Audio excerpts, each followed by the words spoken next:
নাল vector আর zero vector. এটা এ point, এটা B point. তো এর মধ্যে যে ডিস্টেন্সটা, এটা ডিরেকশন, এদিক থেকে এদিকে ডিরেকশন, এর মধ্যে যে ডিস্টেন্সটা এটা হচ্ছে তার, এটা একটা পয়েন্ট, এটা একটা পয়েন্ট, এটা ইনিশিয়াল পয়েন্ট, এটা ইনিশিয়াল পয়েন্ট, এটা হচ্ছে এক্সটার্নাল পয়েন্ট।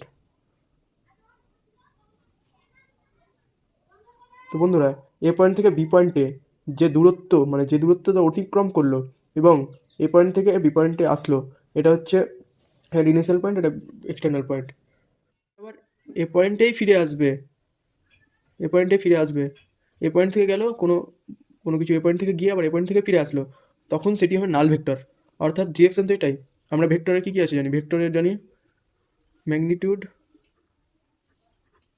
আর ডিরেকশন আছে, প্লাস ডিরেকশন।